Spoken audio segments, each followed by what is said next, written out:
NH7 TV news.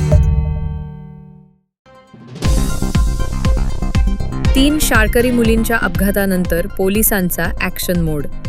अल्पवयीन वाहन चालकांवर विशेष लक्ष। शहरात अल्पवयीन शाळकरी मुलींच्या अपघाताची घटना घडल्यानंतर हिंगणघाट पोलीस प्रशासन अधिक सतर्क झाले आहे।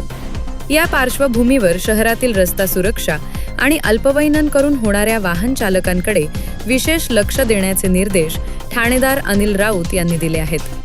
शहरातील विविध भागात शाळा, महाविद्यालय तसेच प्रमुख चौकांमध्ये अल्पवयीन मुले-मुली दुचाकी चालवत असल्याचे आढळून येते।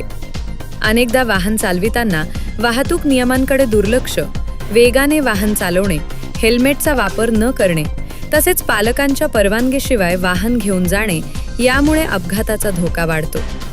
त्यामुळे पालकांनीही आपल्या पाल्यांच्या सुरक्षिततेबाबत अधिक जबाबदारीने वागण्याची गरज आहे। ठाणेदार अनिल राऊत यांच्या मार्गदर्शनाखाली पोलिसांकडून रस्ता सुरक्षेबाबत जनजागृती करण्यासोबतच अल्पवयीन वाहन चालकांवर लक्ष ठेवले जाणार आहे। नियमांचे उल्लंघन करणाऱ्या वाहन चालकांवर नियमानुसार कारवाई केली जाणार असल्याचे पोलिसांकडून स्पष्ट करण्यात आले आहे। मुलांच्या हातात वाहन देण्यापेक्षा त्यांच्या हातात सुरक्षित भविष्य द्या हा संदेश देत पालकांनी अल्पवयीन मुलांना वाहन चालवण्यास देऊ नये असे आवाहन पोलीस प्रशासनाकडून करण्यात येत आहे। हिंगणघाटमध्ये रस्ता सुरक्षा अधिक प्रभावी करण्यासाठी पोलिसांची ही मोहीम महत्त्वपूर्ण ठरणार आहे। उपसंपादक Karim Khan, NH7 TV news, Hinganghat.